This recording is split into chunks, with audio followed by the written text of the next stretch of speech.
Daddy တို့အဖွဲ့နဲ့ပိုးကောင်လေးတို့အဖွဲ့တွေ့တာပေါ့နော်ကျွန်တော်တို့ Daddy Zoki ရဲ့ DDC ရဲ့ဟိုဘက်ကတော့ပိုးကောင်လေးတွေကျွန်တော်တို့လည်းချိန်မှာစောနေကြမဟုတ်တော့နိုင်ရတော့အလုံးမရတော့မပြောတော့သူ့ဘက်တူနိုင်ချင်း2000ကြီးပွဲပါကျွန်တော်တို့ဘာလို့နဲ့ရင်ခေါ်ရတယ်ကျွန်တော် Ultimate Queen မှာ Gonna be အုပ်တယ်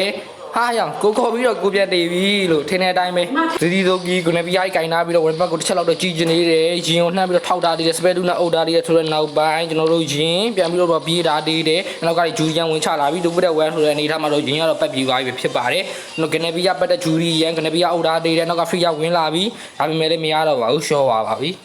ကျွန်တော် Gonna be ရဲ့ဂျူရီရ physical ရှင်းရရင်ဆိုတဲ့အနေထားမှာကျွန်တော်တို့ဘာလုပ်မလဲရှင်ဝင်ချသွားတယ် Ultimate ခေါ်လိုက်ပဲဟုတ်တယ်စင်တိုင်းပဲ Spare တုံးနေပြီးတွေးလုံးနဲ့လွတ်လာတယ် physical နဲ့ချက်ထားတော့ကြံသေးတယ် Ultimate ကုန်လို့ရှိရင်လွတ်မယ်လွတ်သွားပြီဟာတာဝါလေးထိလိုက်ပြီးတော့မေးနေတယ်ဆိုတဲ့အနေထားအာဒီတော့အုတ်တာတွေယွန်စမ်းပေးတာတယ်တာဝါပြလို့ရှော့ပါတယ်ဖီယာနဲ့ကိုနေဗီယာမေးချင်နေတာလို့တာဝါထိပါမားပြီးတော့ဂျူရီယန်ကတကောင်နဲ့ကိုပြန်မေးချင်တာ family တော့ကွာနေတာဘလို့ရမှာတော့ကွာဖုန်းကြောင်ပြီးတော့ဆွဲမိနေတယ်လို့ရှုံတဲ့အလူအိမ်နဲ့မှားဝင်လာမှတော့ရှော့ပြီပေါ့ကွာရှော့တာဝါအောင်လေးရိုက်ပြီကိုကပြားလိုက်သေးတယ်လို့ရွှင်နဲ့တရွှင်ပဲမြည်နေတာကျိုးပြီပေါ့ငါကွာဘလူးနဲ့ဘလူးရုံးကိုကြည့်အတန်9000ကြည့်လိုက် Face Story